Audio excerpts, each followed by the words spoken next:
Yes, I welcome you to today's episode. Today, I'm going to discuss reading, how to assist your child to become a great reader, how to assist your child to read well, to understand what he or she is reading, because a child who is in school and who does not know how to read can never understand or comprehend anything in the classroom. So he has to know how to read, then understand whatever he or she has read or is reading. I'm going to tell you most of the skills, most of the steps that you can assist your child to become a great reader. I'm going to tell you that right now. Remember, my name is Chidi Ikenna Amobi. Let us go. If you have not subscribed to this channel, just do so right now. Click the subscribe button below this video. Subscribe so that you can be getting our videos, all our educational videos for your children, because we are here to change the society for good. So let's go to the business of the day. Number one thing to do is for you to create daily routine practice. Make sure that this child reads every day. That every time he comes back from school or before he goes to school, that he reads every day. Let it be an everyday activity. You don't read today, you won't read tomorrow. You read today, you won't read tomorrow. No, you have to make it for this child to read every day, even if it's a page, even if it's a chapter. Let this child read something. That's the number one thing. Create that routine for him. Before you know it, before you say Jack Robinson, it will become part of him. It will become part of whatever you do repeatedly influences you. So the more he reads on daily basis, the more he becomes, the more that action take begins to become part of him or her. That's number one. Number two, set a regular time. If you have already made this young person, this child, to read maybe every 12 noon, or because of his school, when he comes back or when she comes back, he reads every 4 p.m. Let it be steady. Let it be consistent. Let him always do that every 4 p.m. That if he's doing whatever then all the domestic chores he's gonna do, let him know that once it's 4 p.m., I'm gonna read my books. Let that time be created. It will help him to understand that whatever he's doing, anywhere he is, once it's 4 p.m., once it's 5 p.m., that particular time that you have already set for the child, once it's that time that he's going to come home or he's going to take his book, whatever thing he's doing, that he's going to leave that in for his book. So let him read that book. Or maybe if it is 1 hour time that you've already set, 4 p.m. to 5 p.m., 7 p.m. to 8 p.m., whatever, let that time elapse. Even if he's not doing any other thing again, let him hold that book. Let him be looking at the book. Let him hold the book. Because if the child has not been reading before, it might be difficult for him. But the more you do it, the better the child becomes. So let him be reading, and I'm going to come down. I'm going to come to where you need to ask him some things about what he has read. So he needs to be reading. Number three, reading aloud. Yes, most times it's good to read aloud for a child. Yes, most of the times it's good to read aloud for him. It's good to call those words, mention those words you're reading. As you're reading it, if anyone, Cynthia is coming back tomorrow, he's going to go, just read aloud for him. The essence is let him understand the way you are making those pronunciations, those words. If you're pointing at Cynthia, let him or her know that this is Cynthia that you're talking about. So that she's going to know that Cynthia starts with C. So let him know the pronunciation of those words, the spelling of those words. It will help him to understand how to spell it anytime he sees or she sees those words anywhere he's reading. So it will help him or her a lot. Number four, choose age appropriate books. What do I mean by this? There are books that are not meant for children. They don't give such books to a child to read. There are books that are not meant for his age, even if it's for children, but it's not for his or her age. If this young person is 13 and you're giving, if it's 8 years old and you're giving him a book of 15 years, somebody of 15 years or 18 years, it doesn't make sense. It doesn't make sense. So give him appropriate age. Give him the books that is for his own age.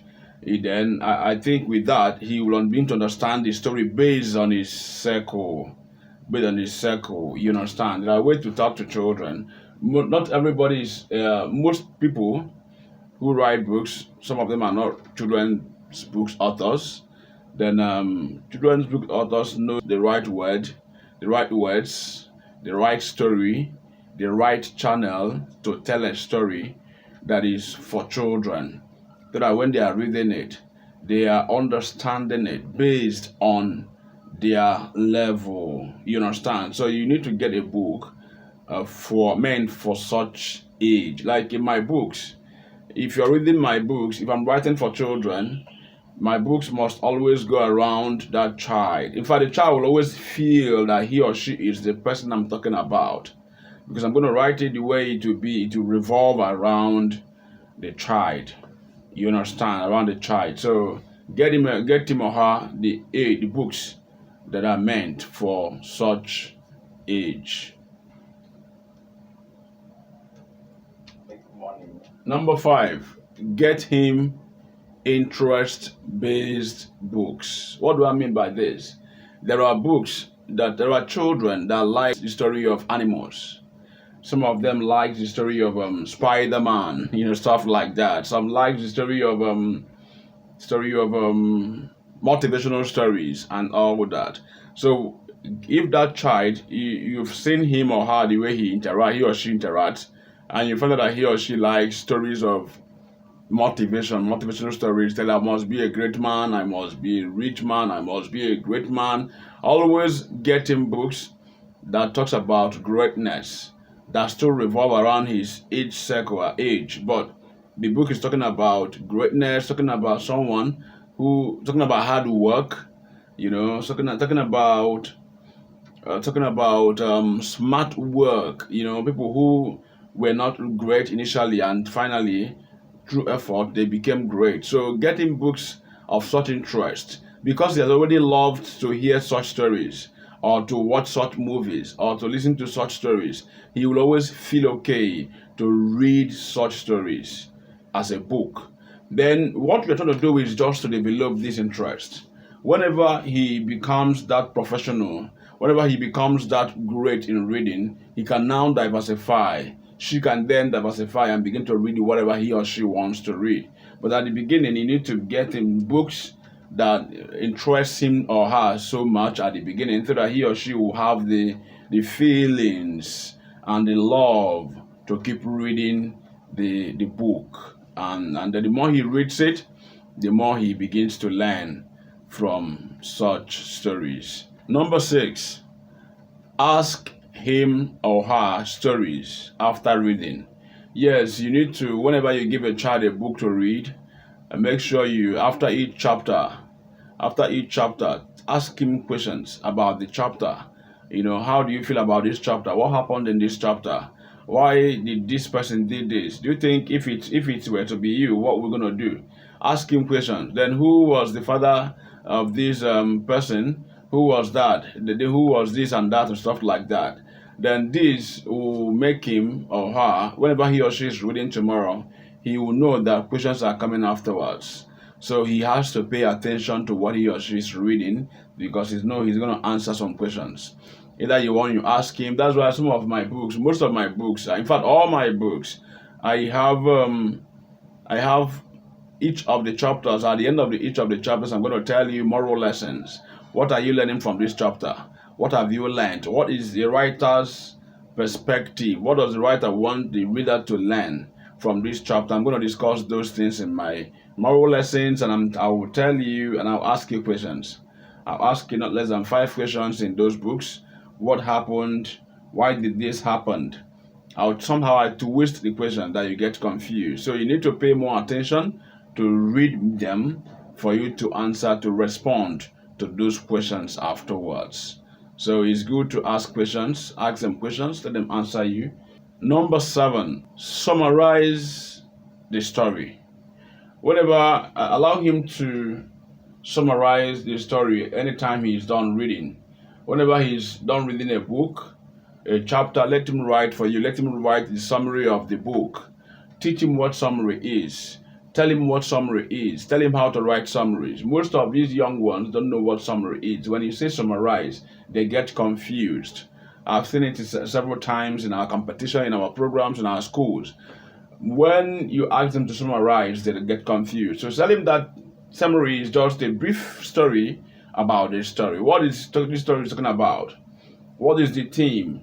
What happened? Just write a short story about these old passages you've read, these old chapters that you've read right now. Just summarize it in a way that somebody who did not read this book will understand what this book is talking about. That is summary. So at the end of each of the chapters, or at the end of the book, tell the child to summarize the story, to summarize what he or she has read and present to you. Then by doing the summary, by writing the summary, this child will, because the more you're talking a story, the more you're telling a story, the more you're becoming part of the story. So by the time of writing this summary, this child is becoming part of this story. He's becoming part. He's fixing himself or herself as one of the characters, because he's getting conversation as if he has seen the characters, as if he knows the characters, as if this thing happened in real life, as if it's no longer a story. You'll be telling the story that how Cynthia did this, and Cynthia went to. The story will be like part of him, So and whenever a child feels okay at the end of every story, there's no way he can forget that story again. No, it doesn't work like that. He cannot forget the story. The story will become part of him. Number 9, repetition. Encourage a child to always read the book he or she has read before. If he or she has read it before, encourage him to read it again. Ask him few things and tell him to read this story again. The more he is reading it, there are certain things he will see that he did not see before. Yes, encourage him to read. Don't just stop at reading the first book, and don't just say I've known it. Don't just say I've learned it. Right, read the story all over again. Read it all over again. Maybe 2-3 times if you have the time. More times. This will help this young man or young person. This will help this child to become part of this story that he or she is reading. So it's good to read the book another time. It helps a lot. Number 11, introduce new words. Yes, what we're talking about is what to do to help a child to read more. What to do to help a child to develop this love and passion for reading. So you introduce new words for him from that story he has read. Let him write, or let him or her write the new words there, all the difficult words that he saw in those books. Let him write them out. Let him not just jump them as if he knows them. Children are good at when they are reading something and they see a difficult word, they call it whatever name they feel. Some will pronounce it well, and they will keep reading without understanding the meaning of that word. And that word, one way or the other, sometime in the future, you will still see those words again. And when you don't know the meaning of those words, it will not help you. So it's good to, whenever you see a good word, a difficult word, try to understand what this word is, the meaning of this word. Is it word a noun? Is this word a verb? Is it an adjective? How is it used? How is it used? Let the child understand this thing to help him, so that whenever he sees these words again, that particular word again, it will not be of a great challenge to him or her. So let him write out the new words that he saw in the story, and then look for dictionary and get the meaning of those words. One mistake parents make most of the time is that they try to get the meaning of the child of the words for the children. No, don't get the meaning of those words for the child. Give him a dictionary. Tell him how to look for those words. Tell him how to get meanings of words from the dictionary, and allow him to search for the words himself. or herself. Don't search for him. Allow him to do it. And when he sees the word, tell him to read it out. Then when he does the reading, then ask him the place of that particular word in the story. Have you understood what this word you just mentioned right now, what it meant in that story that you read, in that chapter, when Cynthia was said to be whatever, that word, has it effect, does it, have you seen the effect of this word to in that passage, in that sentence? So let him reconcile the word. What does the writer mean here? The writer, okay, is trying to tell me this or that. Let him always think about the writer's mind. Why did he use this particular word here? Why? Why did he tell this story in such a way that at the end of the story that this person died instead of this person should have died? Let him analyze the story himself. It's a different topic on its own. Let him analyze the story he has read. By that analysis, he will get into the writer's viewpoint, and he will begin to recreate the story. If you're able to recreate a story, I think you're really being creative and critical. When you, after reading a story, you ask yourself, what if this happened this way? What if this did not happen this way and that way? So what would have been the result? Let the child have this time to think and to recreate in his mind this story. That if I'm the writer, I would have said this story like this, I would have told it like this or like that. Or the way the story was told is perfect because it has to do this or has to. Let the child analyze the story. It will help him for better understanding. 13. Introduce a reading space. Let this child have a reading space in your house, whether it's in your house or in the school, at the school library, wherever it is. Let there be a reading space where there will be less distractions so that he can concentrate and read. Some people don't read in a noisy place. Some try to read in a noisy place and understand. One thing about reading is not just to read. Anybody can read anytime at any time. But it's about understanding what you've read. Truly understanding what you are reading. That is what matters. So if you can read in a noisy place, but it's advisable that you get this child a very, very cool environment, a reading space that he or she will always go there to read his or her books for greater understanding. 14. Buy books for this child. Parents make this mistake. You make this mistake most times. You want the child to start reading and read well, and you don't buy books for the child. What do you expect him to read? If you want this child to become a great reader, there's a job you need to do. Always get books for him, or buy more of books for your child. Buy more of books for your child. Any day you go out, buy books for him. Buy books from different authors. Let him read from different authors and begin to see how because every author has his own style. Let him see the style of this particular author, because you cannot understand stories and minds if you don't really get to the minds of people. Reading is like getting into the minds of people. Reading is like when you read Achebe, what you are trying to understand is Achebe's mindset, Achebe's viewpoint. You read Amobi. You're trying to understand Amobi's viewpoint, Amobi's kind of storytelling. How does he like telling his stories? How does he like starting his stories? How does he like Amobi uses proverbs more in his stories. It becomes part of his it becomes a style, his own style. That whenever you read Chidi Ikenna Amobi's novel, you must always know that this is his novel because of this, because of that, because of this. So buy books for him, buy several kinds of books for him that are meant for his or her age. It will help him to develop great likeness for reading and begin to understand whatever he or she is reading or has read. Number 15, praise progress. What do I mean by praise progress? Positive reinforcement. Whenever a child reads a book, you say, okay, I'm going to buy you a pack of pencil, I'm going to buy you pen, if you read a book, if you read this book in the evening, if I'm coming back, I'm going to buy you a pen. And when you come back and he or she tells you, mom or dad or teacher, I'm done reading this book.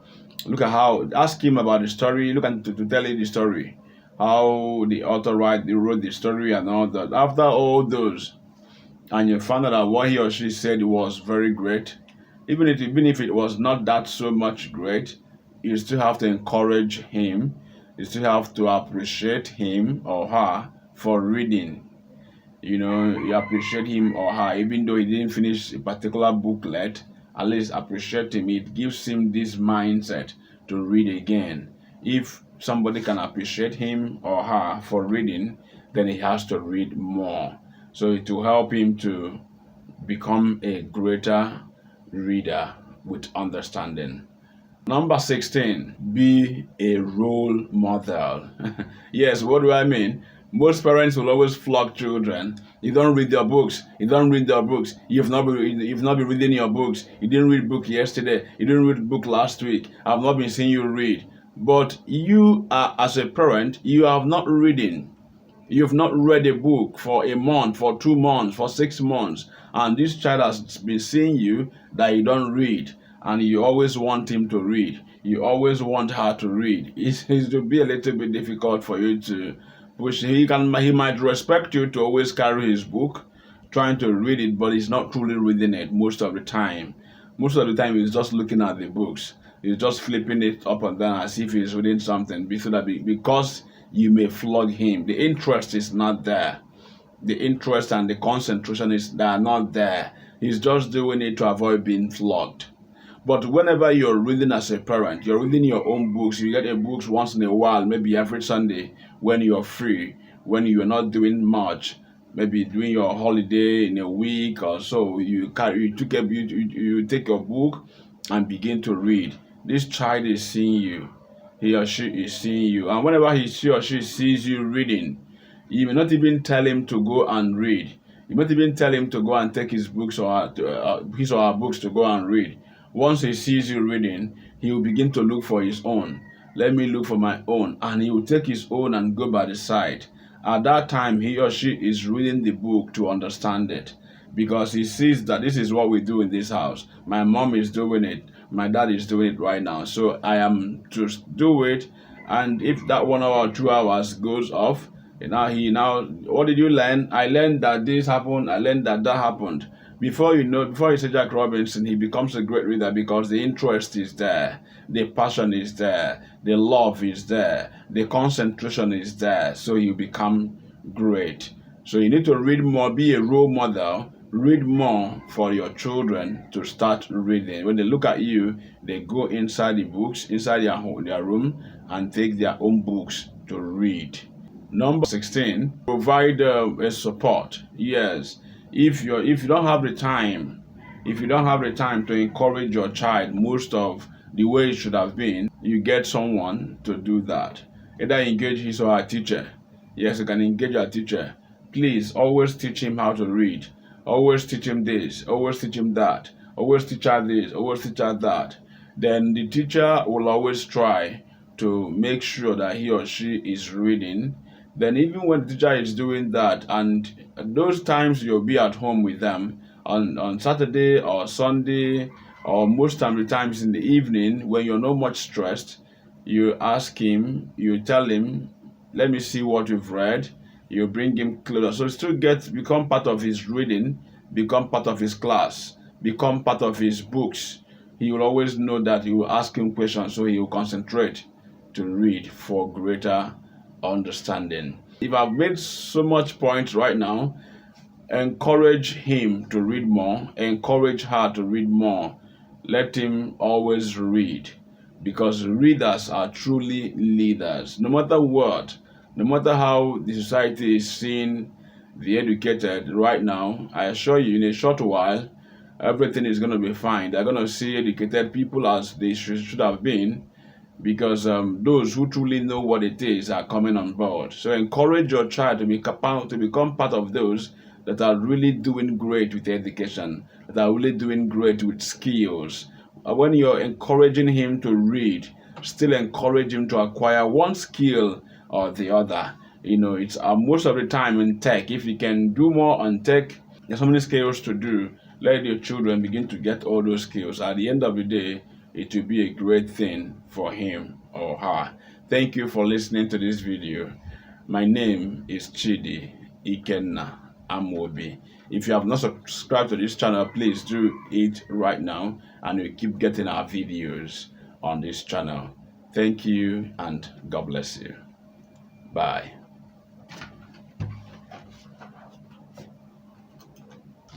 And they are seeing the video. Okay, look at the video. Let me watch. Okay. Bye bye.